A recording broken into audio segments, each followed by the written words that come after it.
the on button switched on. I don't have a stop button. You know, suddenly I was flying around the world. And of course, the more I was flying around the world, the more money I was earning, the more drugs I was taking. So sometimes it went on for 4 or 5 days. But the longer I was out, the more drugs I consumed. Then I you know, literally pulled my teeth out. I would rock backwards and forwards. The psychosis was so great that I always thought I was being followed. There were people in my house. I was a full-blown addict in the sense that all I ever thought about was drugs. And when I wasn't thinking about drugs, I was thinking about dying. It's all great and amazing putting down drinking drugs, but drinking drugs aren't the problem. I'm the problem. Where I'd been sexually abused at around about the age of 10, that in itself was kind of a lot for a 10-year-old to cope with. Because every day is like I learn something new. The day that you stop learning is the day that you're no longer in recovery. It was just about realizing what you've got instead of what you haven't got. And it's a really important thing to learn. Out of everything that you've achieved professionally and personally, what are you most proud of?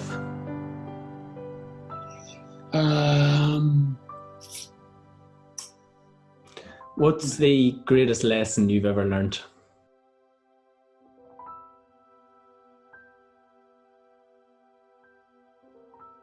You were born in Pimlico in London. You then moved to Battersea. You grew up there with your mum, your dad, 2 brothers, on a council estate. Do you have happy memories from that council estate? Yeah, of course. I mean, you know, I have happy memories from the majority of my youth. I kind of just think that you know, my dad was a stern father. My mum was a very loving mother. And, you know, it was kind of just, yeah, I have really good memories of it. Really, really good memories of it. You know, there's just certain incidents that happened over the years that kind of tarnished it in a little way. But I mean, on the whole, it was an amazing. My growing up in Battersea was great. I loved it. How prevalent was alcohol or drugs? When it comes to alcohol, you know, I had an alcoholic auntie, well, a few of them actually, that used to come around our house and like they would lay on the where we lived in Battersea, there was like a grass hill where the bus stop was, and they would come around. My dad wouldn't let them in when they were drunk, so they used to lie on the hill around the corner and get like really abusive at buses and throw bottles at buses and stuff. And I mean, I was just drawn to it. I was drawn to that energy straight away. I loved the energy. I loved the whole insanity of her drinking. You know, I never ever thought, oh, that's what I want to be when I grow up, as an alcoholic. But I was just drawn to that energy, that insanity. Because, you know, my dad was a binge drinker. My dad would drink at weekends. He would go to the pub on Saturday night and he would drink, and then he would come home. And depending on what he drank, if he drank scotch, he turned into a demon. It was, you know, it was the worst thing he could drink because it always ended up in my dad and my mum arguing, and my dad would, like, you know, beat my mum up and stuff like that when it was really bad. So, you know, alcohol was really a big thing growing up around that, because I always thought I'd never want to be like my dad, but I wouldn't mind being like my Auntie Jenny. This pub on the King's Road, which was called the Chelsea Potter, which is still there, was like the place to go out. So everyone would go there after work and just drink before they went home. Some people would have one drink. Some people would stay till the end. I was one of those people that stayed till the end, you know, the majority of nights. But never really thought at that point, okay, this is becoming a problem, because it's what we did. It's what everyone did. You know, everyone went to the pub, everyone had a laugh, everyone went home. And what was the chase then to stay to the end of the night? I was powerless over it. You know, I've been born with a hereditary disease of addiction. So when that's in any way, shape or form, that the on button switched on, I don't have a stop button. I don't have this point where I think, okay, time to call it a day. So when I was introduced to alcohol, before that I was introduced to sex. So, you know, all of those things that changed the way I feel, I can't stop. I can't get enough of. And so with alcohol, I was always the last to leave because I didn't want it to end. And when you look back now at your teenage self, what was the void that you were trying to fill? I can't answer that question because, it literally nothing's ever enough. In 12-step fellowships, there's a saying that we say, one is too many and 1,000 is never enough. And, I was always trying to fix something that I didn't understand that needed fixing. No amount of friends were enough. No amount of time out drinking was enough. No amount of anything was enough. It was always about excess. It was always wanting more, whether it be fashion, whether it be buying trainers. One pair would never be enough. Everything was always more. Because you were looking for something outside of yourself. Well, what we do is when we're just trying to change the way we feel. I'd grown up. I never really had a problem of coming out. I was always out anyway. My parents always knew I was gay. There was never any point in my life where I thought, I need to tell the world. That was kind of always there. But growing up on an estate in Battersea, with those kids that were in gangs and very much hanging around the area that I hung around in, that was kind of a double life kind of thing. So I kind of held back on that stuff. And also, where I'd been sexually abused at around about the age of 10, that in itself was kind of a lot for a 10-year-old to cope with. So it was only natural that I was going to try to change the way I felt. So what happened was, from that sexual abuse, I become really fat. And then when you become fat, people call you fat. And you don't want to be fat. So it's forever battling. And, it's about trying to find some kind of level of happiness and some kind of level of comfort within that. So sex become a really big part of my early teenage years because, I've been sexualized at the age of 10. And from there, that kind of changed everything. It kind of opened this big new world. The perfect thing to change how I felt. Suddenly I could control people. Suddenly I was wanted or felt desired. Don't get me wrong, it was all from the wrong people, of course. But, it kind of, to a 10-year-old, it's kind of like just being shown this whole new exciting world. You don't understand.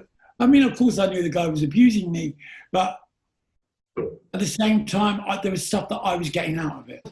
So when you've got that stuff and you don't have the tools to deal with that, it comes out sideways. So alcohol, food become the first one because I become fat, so it become a barrier and I never wanted anyone to come near me. So it was kind of like my shield. Then being drunk and being the loudest person in the pub become the next shield. Well, but why were you the loudest person in the pub? Was that to hide the insecurities? Of course it was. Of course, I was the most insecure person in there. So by being the loudest, kind of scares people off. They don't want to come near you. They don't want to get close to you. It's kind of like, having the biggest stick to hit people with. Do you get what I'm saying to you? They see it, they think you're trouble, they stay away. It's another shield. And when did the alcohol turn into drugs? So I started working in clubs and started doing like doors of venues and stuff like that, and getting involved in the whole nightlife thing. So shortly after working in the King's Road, I started going out after the pub, started going out every night of the week to clubs. So it was like a little bit of a natural progression from pub life to club life. So my drinking would get worse and worse and worse. And then of course people would say, why don't you try doing some speed? That will alleviate the alcohol and you can drink longer and you won't go into that state. So I would try dabble with that. And then along the way, certain situations happen where people would offer me lines of cocaine. And I would be like, I don't really do drugs, but I'll try it because, in my head, it extended the amount of time I could drink. And of course, the first time I ever did cocaine, for instance, I hated it, hated the feeling, and didn't do it again for a short while. And then someone else offered me it, and then I was like, I don't really do that, I don't like it. And then, of course, just because I don't like it, being an addict and having that obsessive personality, doesn't mean I won't do it. Do you know what I mean? If something's really painful, I will continue doing it until the pain becomes so painful that I can no longer carry on. Do you know what I mean? And did you recognize that pain? Like when you woke up the next morning, did you sit with the pain for a while before you took the next drug? Of course, always. You know, I'd always think, oh God, I'm not doing that again. I'm not doing what they am. But you know what? You know, even back then I was still powerless over it, because that, you know, having a good time, going out and partying was who I was becoming. It was never a problem. Drink and drugs weren't a problem at that point, because that's who I was. That's what I did. You know, I was having fun. I was having fun. And, you know, as soon as you start taking drink and drug and using them and abusing them, see, there's a difference between drug use and drug abuse. So when you're using drugs, you're having a party. So when you start to abuse drugs, that's when it becomes a problem. And I remember reading an article once, and it said that you took drugs every day for 28 years. Yeah, I did, yeah. I mean, every single day. I just can't get my head around. Apart from when I was asleep, obviously, but even then I was on stuff, you know. When I was asleep, I was on Rohypnol, temazepam, diazepam, some form of downer that I would take, because I was so addicted to roller coastering. So I would get really high, and then I would take downers to take me back down. Then I'd drink alcohol, so I would get so drunk that I would take more cocaine to level out the cocaine, to level out the alcohol, to sober me up. And so I would go like that. And then after 3 or 4 day big benders, I would end up going home and basically taking more sleeping pills to sleep. So yeah, 28 years of drug abuse and drug use. Yeah, 100%. You know, there was never a time where I went for any prolonged period, rather than probably a couple of days maximum, without using. Wow. Did it ever have an effect in your career in the early days? No, well, kind of, yeah. Well, I'd say no, because, you know, for me, my career started off really, really quickly. You know, I'd been in a club. I said the music was rubbish. They said, "Oh, if you think you can do better, you do it." So I did that. Went there, and within a month, I had 2 residencies in London. Then I was flying to New York. So it completely was like a whirlwind career. It took off, and you know, suddenly I was flying around the world. And of course, the more I was flying around the world, the more money I was earning. The more money I was earning, the more drugs I was taking. So, you know, and suddenly that spiral that got bigger and bigger started getting smaller and smaller. So my world got smaller. So I would stop flying to places because I knew that I'd been there before and I couldn't get hold of cocaine, or I couldn't get this drug. So I would stop flying to those places, and then I would not turn up for gigs. So of course it has an effect on certain areas of your career. But what you do is, when those areas are gone, you focus on the other areas, the ones that you know you can get away with murdering, the ones that you know. So for me, I kind of made a career out of being a mess. I made a career out of turning up in clubs and shouting and screaming and turning the music off and demanding drugs. I was kind of made myself into a bit of a drug hero. Because, you know, every interview I ever did, I always used to say, you know, they'd say, what keeps you up? And I'd be like, chemical scaffolding. You know, I made this big thing out of being proud of the amount of drugs I took, because that was my life. That's all I had to be proud of. So therefore I wore it as a badge of honor. I wore it as a shield of armor. Again, do you know what I mean? That people would be like, don't go near him, he's fucking insane. Do you know what I mean? It was like, he's in good. And they weren't far wrong. And in a way, as well as keeping everyone else away, it keeps you away from yourself, so you don't have to deal with yourself. Well, you know, you don't, you know, when, you know, the day that I got sober was the day that I kind of become responsible.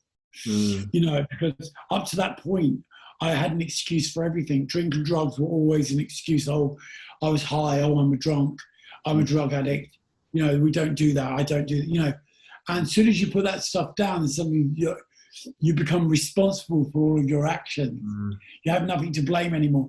So, you know, I'd been running away from ever not really knowing who I was, because it started at such a young age. I think from the the moment that the sexual abuse happened, I kind of think that's when I lost track of who I really was. Because I had no goals, I had no ambition. I never wanted to be a DJ. I never set out to think, okay, this is where I'm going to be in 3 years, this is where I'm going to be in 5 years. It was all very much, everything happened in the day, and that day suddenly become a week, and then that week become a year. And that's kind of how it all like snowballed. So, you know, from a very young age, it kind of, you know, it was really just a race to get somewhere that I didn't even know where I was going. Somewhere away from yourself. Always, yeah. And you know, I suppose in the really dark moments, like I know that you lost a partner, Tom, in the 80s as well. Did you use drugs to grieve? You know, I kind of just losing someone at that point, because it was the height of the AIDS epidemic, and you know, I'd lost, I'd say, 70% of my peer group, my friends. I'd lost 70% of my circle of friends. They'd all passed away, and they'd all died from the most violent of deaths from AIDS. And you know, to lose a partner and to go through that, and to lose all of those people that I loved and cared for on a weekly basis, it would happen. It wasn't like, oh, one person died and 6 months later someone else died. At that point in time, people were dying every week. In London, your circle of friends was getting smaller. And to go through that, and not deal with it. Because, you know, for me, when Tom passed away, all I could think about was using. All I kept thinking about was, oh my God, there's morphine there. Let me have his morphine. You know, because I was so detached from it. And I didn't allow myself to have those emotions that I really should have had. Always chasing something else. Always. Always, you know, because the fear of actually being in the moment was just too intense. You know, there's so many times where you could say there was wake-up calls along the way of your life. And, you know, you were homeless in the 90s as well. But why weren't those big things enough to wake you up? Because they could always be replaced. Losing a house meant nothing. Of course, it was, at the time, it was like, oh my God, I've lost my house. But then there was this other part of my brain, of my thinking, that would be like, I can get that again. That means nothing, you know, leaving everything that I owned in that house and moving out and thinking, oh, fuck it, I don't need that stuff. All I really need is this and that, because everything was always replaceable. You know, I was earning so much money from my career and spending so much money, but everything was always replaceable. There was never a point where I'd lost something and thought, I'm never going to get that back. Because I always thought, okay, I can get that back. How much were you spending on drugs? It depended. Most days I'd say, you know, some weekends I would earn 10, 15K, you know, and by Tuesday I had nothing. Bloody hell. Yeah. I mean, you know, some weekends I earned 3K. Depending. You know, everything I earned, record deal money, everything always went on drugs. Everything went, primarily, first of all, we always go on clothes and a nice house. And that was me holding it together. And of course, you know, once I got the nice house and I had the clothes, suddenly I would roll around the floor in those clothes and not go home to the nice house. And then when I did go home to the nice house, it turned into a big party. And then the neighbours would complain. Then I'd think, oh, well, I'm not paying the mortgage, or I'm not buying this because that money can go on this. And that's how it was. It always was the same. It was the same cycle. And was that the same for the drugs as time went on? Did they become harder and harder drugs? I kind of think they for a long time, they stayed at cocaine, but, you know, it was just like the different levels of it. So some nights I'd go out on a Thursday and come home on a Friday morning. You know, sometimes it went on for 4 or 5 days. But the longer I was out, the more drugs I consumed. And because when you're taking certain drugs, you can only get so high. That's just chasing to try and get that high. So if you start doing cocktails and start doing other forms of drugs, you know, you have to come down to go back up. So, you know, that's why I started mixing the drugs with other drugs. And sometimes I couldn't get the drug of choice that I wanted. So it would be other drugs like ketamine or ecstasy or MDMA, you know, MDMA, of course, but, you know, all of the other drugs that came along. And then obviously, you know, when I would start smoking cocaine, freeways, that was very quickly turned into crack. And then crack would the intense high that I got from smoking crack was just awful. So then I would take so many more other drugs to try and come down from that. Oh, it's just a nightmare. And you know, if you saw you in the club back then, you would look like this sort of glamorous life that you were leading. But behind the closed door of the house or the apartment, how dark was it? It was really dark. It was survival. It wasn't living. I wasn't living the high life. I was surviving in the high life. Mm-hmm. Life was. It was. As I say, it's about using and abusing whatever came into my contact, and there was the happy days had gone. There was no happiness attached to it. It was. I was a full-blown addict in the sense that all I ever thought about was drugs, and when I wasn't thinking about drugs, I was thinking about dying. I was thinking about wanting to kill myself. I was thinking about who was going to come to my funeral, and all of that stuff, because that was all I had to look forward to. I didn't think about, oh, I know, we'll go away on holiday. Because I remember once my friend was in my house and someone mentioned going away on holiday, and he was like, people like us don't go on holiday. And I was like, I just thought, you're right. Do you get what I mean? And it's always stuck with me, that one sentence of people like us don't go on holiday. Because you know what people like me today do, and people like me to do it, I can go and do what I want in the world today because I'm sober and I don't abuse myself or anybody else anymore. So, back then it was a whole different ballgame. It was very dark. It was awful. Did you ever attempt suicide? There'd been moments where I thought about it. And there was one time when I'd been out for like 4 days. The first time I did crystal meth, I came home from a club in Vauxhall, and I lived in Pimlico again. And I got back to my flat, and I was like, I'd run out of drugs, and I was like, so on the worst come down, I went to sit on to Vauxhall Bridge. I was going to throw myself in, and when I got there, and I had no cigarettes, and it started raining, and I went and I thought, I'll just go home and get the cigarettes, and then when I got home, I thought, I'm not going back out. But, at that point in time, there were those moments where I just thought, well, I could end it all now, or it's just going to end anyway soon. Do you know what I mean? My body had started giving up. I was always ill. There was always moments where I just couldn't carry on. What were the physical effects of all of those drugs?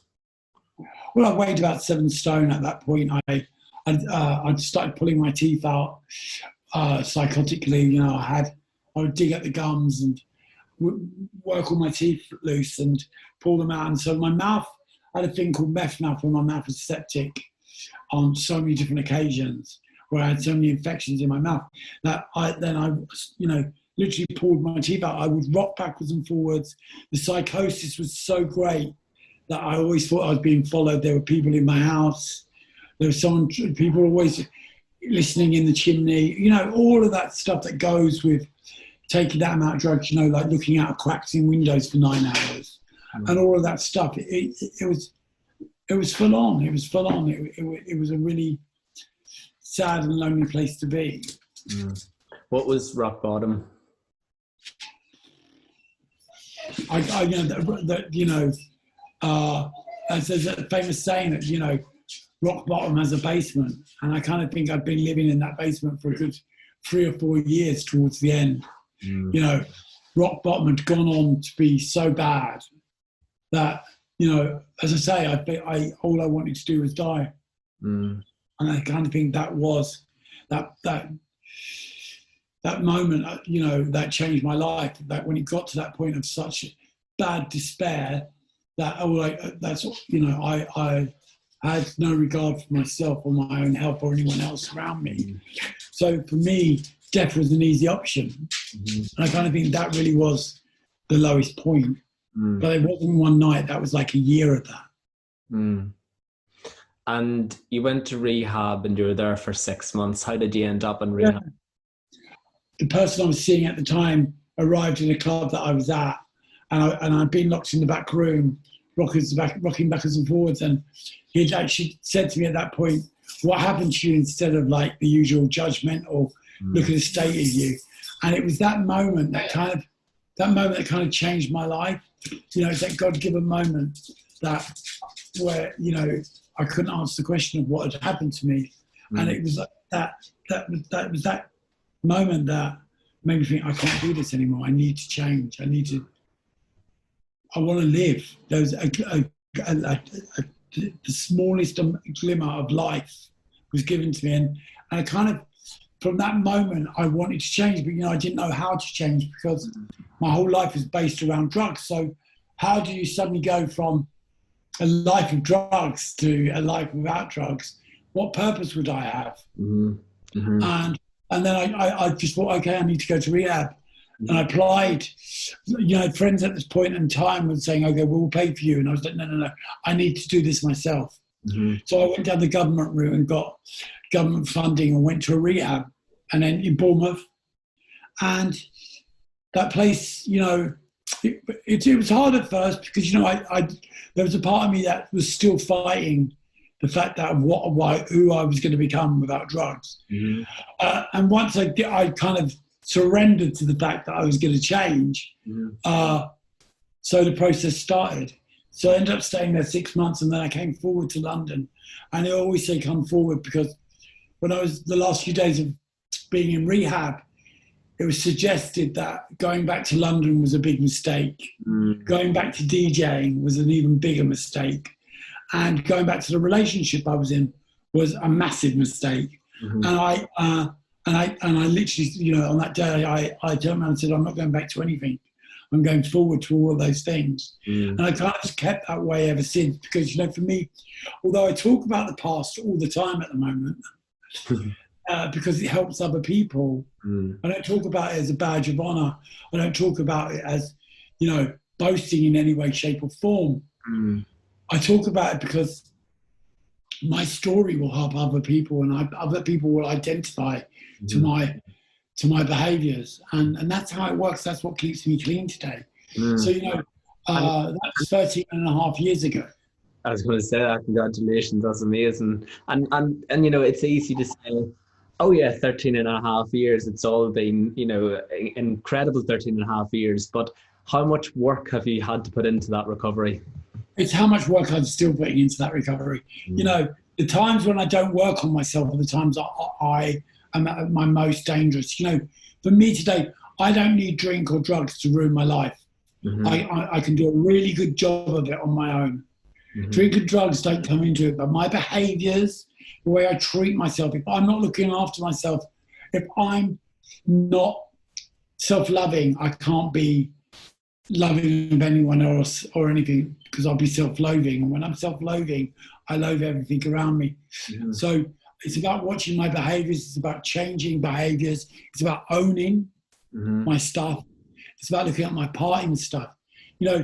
It's all great and amazing putting down drink and drugs, but drink and drugs aren't the problem. I'm the problem. And in the 13 and a half years, I think some people there's a misconception that you're giving something up, but by you giving these things up, what have you gained? Freedom, self-respect, gratitude. The list is endless, for just giving up those substances and giving up that awful way of survival. I've gained a life. I have a life today. I have a life where I'm respectable. I respect other people. So therefore, I can respect myself. I have freedom. I can go anywhere in the world and I can do anything. I always say to people when they come into recovery that you can be anything you want to be in recovery. Just don't pick up. You can do whatever you want. If you put your mind to it, if you put 20% of the time and effort that you put into getting drugs, you're going to win.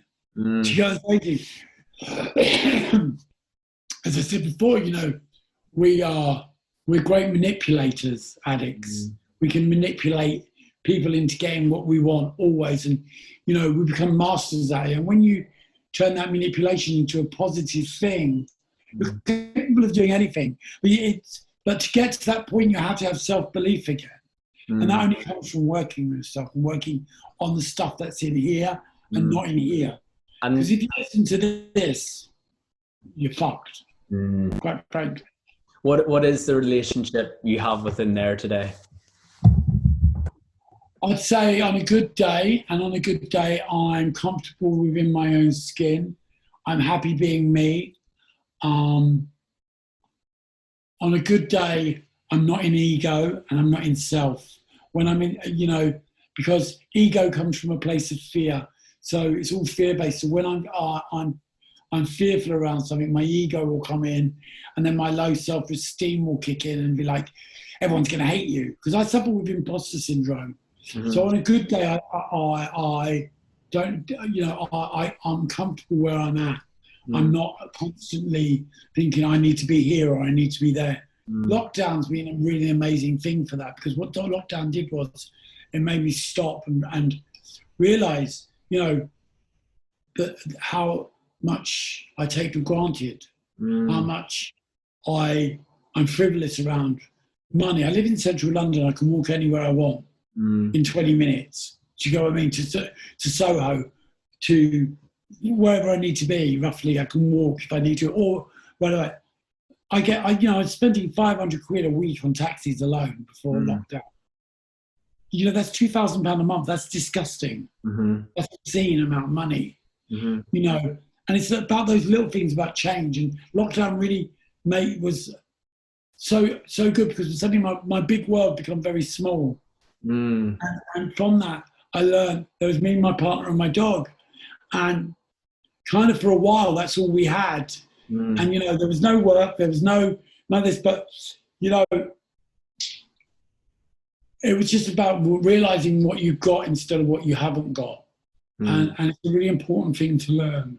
It really is. And did you learn you don't need those things either? No, because when you come into recovery, that people always say to you, you're going to get a life beyond your wildest dreams. And I always used to think, oh, shut up. But you know what? Today I have a life beyond my wildest dreams. Firstly, I have a life.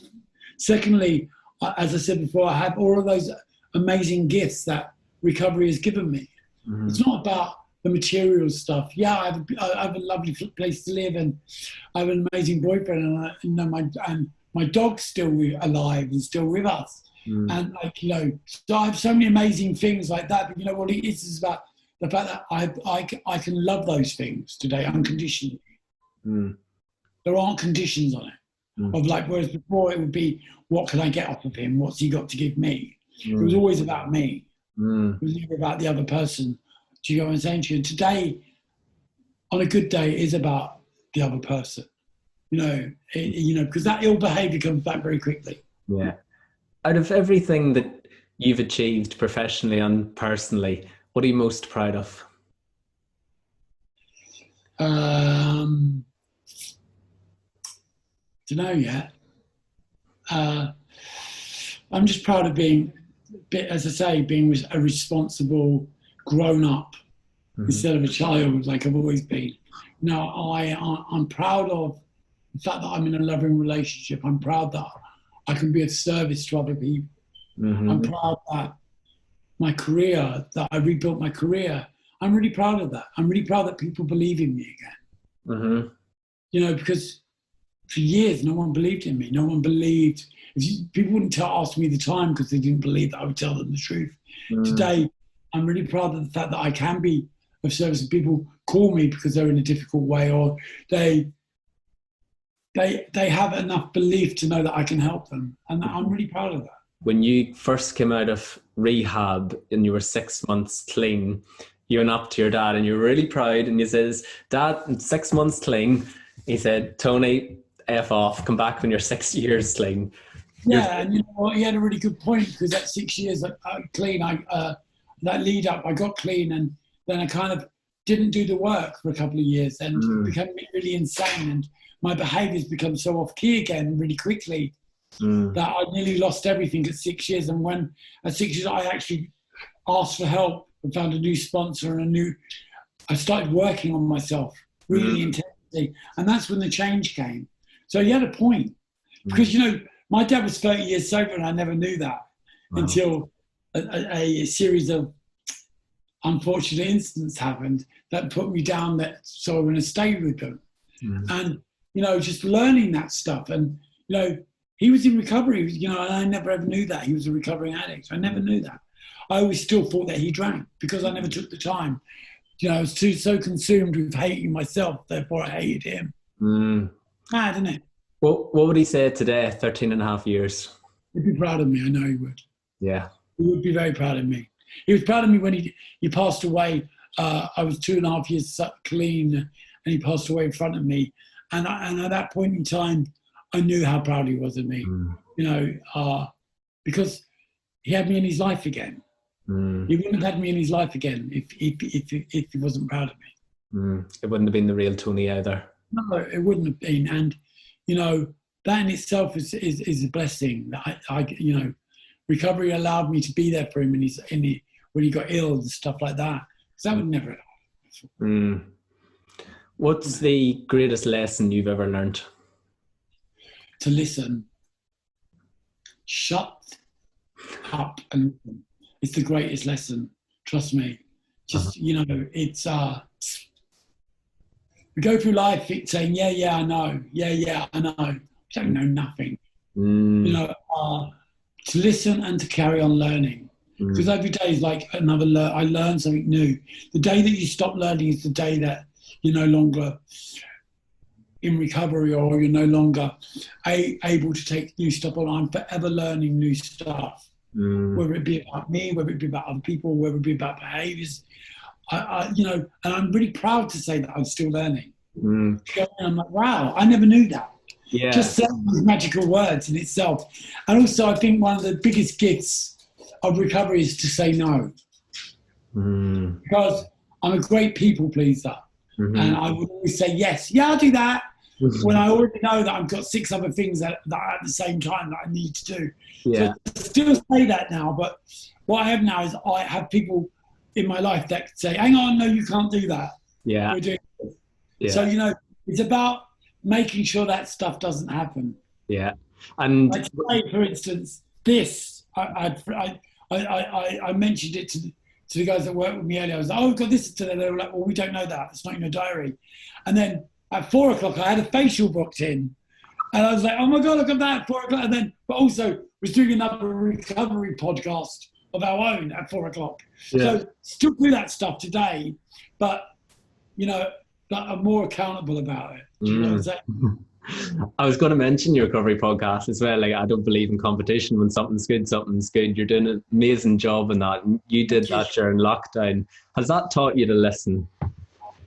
Yeah, 100%. 100%. You know, that we started the recovery because, you know, alcohol abuse was on the rise. You know, domestic abuse and drug abuse were all on the rise during lockdown because, as I said, my world got smaller. A lot of other people's worlds got smaller. And, you know, so we started the recovery just to show people that there is another way of life. There is people out there. There are all kinds of TV cameras.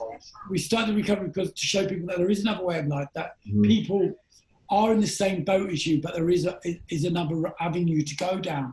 And it's just been a real success. And we've got some really amazing people. This series, we've got some more amazing people. Tonight's one's Blondie McCoy, but then we've got Katie Piper, Courtney Love. There's so many different people talking about their own addictions.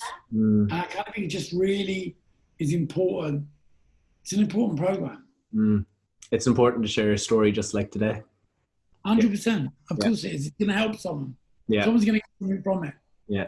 And I mean this when I say, you know, and I'm not talking about your professional career because I could list your achievements all day and the legacy that you leave there. But I do think you're a legend just for what you've come through and the ability to now share your story and reach out to others and help them along the way too. And for that, I think you're a legend. Well, thank you. Thank you very much. You know, that's something new to me as well. It's that acceptance of praise, you know. Before, if someone said they love me or they love what I do, I would run a fucking mile. Really? It used to make me cringe. And I'd be like, oh, no. But today I've learned how, because I've learned how to accept that love from other people without me thinking they want something, they're lying, they're taking, you know, they're mocking you. Today I've learned to accept it, so thank you very much. You know, it's, yeah. Thank you. It still makes me squirm. But, you know, I can tell. Cheers, Tony. Thank you so much. And, you know, if we can help one person through this, then job done. Exactly. God bless.